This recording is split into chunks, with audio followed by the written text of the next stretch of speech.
الحمد لله رب العالمين وبه أستعين وأشهد أن لا إله إلا الله وحده لا شريك له وأشهد أن محمدا عبده ورسوله أما بعد.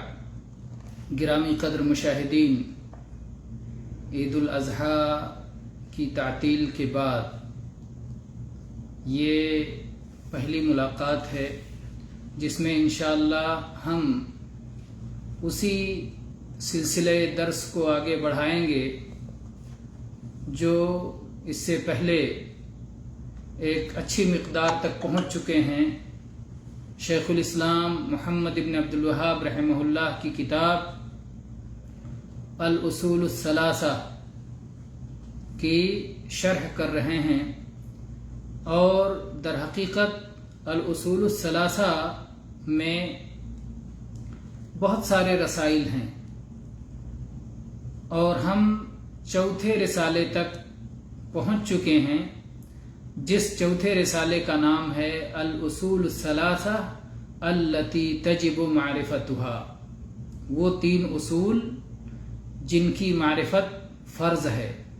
اور اس میں پہلا اصل ہے اللہ عز و جل کی معرفت، اور اس کی ابتدا ہم نے کر دی تھی اور ہم نے یہ پڑھا تھا کہ شیخ الاسلام فرماتے ہیں فَإِذَا قِيلَ لَكَ مَا هِيَ الْأُصُولُ الثَّلَاثَةُ الَّتِي تَجِبُ مَعْرِفَتُهَا، جب آپ سے دریافت کیا جائے کہ وہ تین اصول کیا ہیں جن کی معرفت فرض ہے، فَقُلْ، تو آپ جواب میں کہیں معرفت العبد ربہ ودینہ ونبیہ محمدا صلی اللہ علیہ وعلی آلہ وسلم.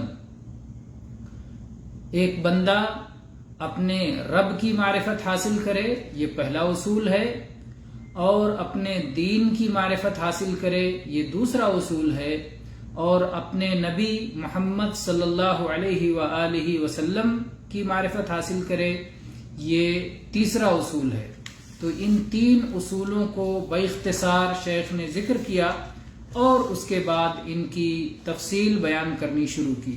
فرمایا فَإِذَا قِيلَ لَكَ، جب آپ سے کہا جائے یا جب آپ سے سوال کیا جائے، جب آپ سے پوچھا جائے، جب آپ سے دریافت کیا جائے من ربک، من ربک، آپ کا رب کون ہے، تو ایسی صورت میں آپ کہیں فَقُلْ رَبِّيَ اللَّهُ الَّذِي رَبَّانِي وَرَبَّى جَمِيعَ الْعَالَمِينَ بِنِعَمِهِ، تو آپ جواب میں کہیں کہ میرا رب وہ ہے جس نے مجھے پالا ہے، جو میرا مالک ہے، جو مجھے میری ضرورتیں مہیا فرماتا ہے، جس کے زمین پہ اور جس کے آسمان کے نیچے میں رہتا ہوں، اور جس نے نہ صرف مجھے بلکہ تمام عالم کو اپنی نعمتوں سے پال رکھا ہے.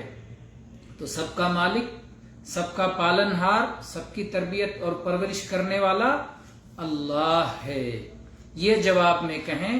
اور پھر آگے اسی پر اکتفا نہ کریں بلکہ آگے کہیں وَهُوَ مَعْبُودِي لَيْسَ لِي مَعْبُودٌ سِوَاهُ، وہی اللہ میرا معبود ہے اور اس کے سوا میرے لیے کوئی معبود نہیں ہے، کوئی معبود ہونے کا حقدار نہیں ہے.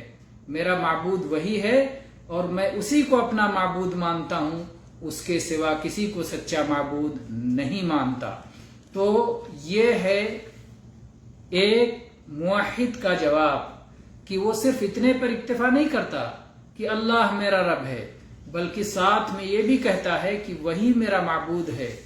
جبکہ مشرکین اسی پر رک جاتے ہیں کہ اللہ میرا رب ہے، اور اللہ کی عبادت میں وہ دوسروں کو بھی شریک کرتے ہیں. تو یہ شیخ نے گویا اختصار کے ساتھ عقلی دلیل دے دی کہ اپنے رب کی معرفت کیسے ہوگی، اور اس کی توحید عبادت کو قبول کرنا، یہی جو ہے اس کی ربوبیت پر ایمان ہے اور اس کی حقیقی معرفت ہے. یہ شیخ نے دلیل بھی دے دی اس کی، یہ کہہ کر کے کہ جو رب ہے وہی لائق عبادت ہے. پھر اس کے بعد میں اس کی دلیل میں آپ نے سمجھایا کہ اس کی دلیل ہے وَالدَّلِيلُ قَوْلُهُ تعالی، اور فرماتے ہیں اس مسئلے کا دلیل ہے الحمدللہ رب العالمین. ہر قسم کی تعریفیں اللہ کے لیے جو سارے جہانوں کا رب ہے. تو یہ سمعی دلیل ہوئی. اس مسئلے کی دونوں دلیل دیتی ہوئی، ایک عقلی دلیل اور ایک سمعی دلیل. عقلی دلیل یہ دی، عقلی دلیل میں آپ نے کہا وَكُلُّ مَا سِوَى اللَّهِ عَالَمٌ وَأَنَا وَاحِدٌ مِّن ذَلِكَ الْعَالَمِ. اللہ کے سوا جو کچھ ہے وہ سب عالم ہے اور میں اس عالم کا ایک حصہ ہوں، میں اس عالم کا ایک فرد ہوں. اس لحاظ سے اللہ تعالیٰ میرا بھی رب ہے اور میں اسی کی عبادت کروں گا اور اسی کی عبادت کروں گا. اسی لیے الحمدللہ رب العالمین کے آگے آیات آئیں ایاک نعبد و ایاک نستعین، کہ اللہ ہم تیری ہی عبادت کرتے ہیں اور تجھ سے ہی مدد چاہتے ہیں. تو جو اللہ کو اپنا رب مانتا ہو اس کے اوپر لازم ہے کہ وہ اسی کی عبادت کرے. اگر اللہ کو رب مانتا ہے، پیدا کرنے والا مانتا ہے، رزق دینے والا مانتا ہے، کائنات میں تصرف کرنے والا مانتا ہے، لیکن وہ صرف اسی کی عبادت نہیں کرتا بلکہ وہ دوسروں کی بھی عبادت کرتا ہے، عبادت میں اللہ کے ساتھ کسی اور کو بھی شریک کرتا ہے، تو وہ توحید پر نہیں ہے، وہ اسلام کے طریقے پر نہیں ہے. وہ کوئی بھی ہو، چاہے فرشتے ہوں، چاہے اولیاء ہوں، چاہے صالحین ہوں، چاہے درخت اور پتھر ہوں، چاہے جمادات اور حیوانات ہوں، کوئی بھی ہوں، اللہ کا کوئی شریک نہیں ہے. یہ سب اللہ کی مخلوق ہیں، یہ سب عالم ہیں جو اللہ کا پتہ دیتی ہیں. تو یہاں تک بات کی گئی. انشاءاللہ اس کے بعد میں شیخ نے پھر کہا فَإِذَا قِيلَ لَكَ، جب آپ سے پوچھا جائے بِمَا عَرَفْتَ رَبَّكَ، اپنے رب کو کیسے پہچانا، فَقُلْ بِآيَاتِهِ وَمَخْلُوقَاتِهِ، تو اس کا جواب یہ دینا کہ میں نے اپنے رب کو اس کی نشانیوں سے اور اس کی مخلوقات سے پہچانا. انشاءاللہ ہم اس کی شرح اگلے درس میں کریں گے. وآخر دعوانا ان الحمد للہ رب العالمین وصلی اللہ علی نبینا وسلم.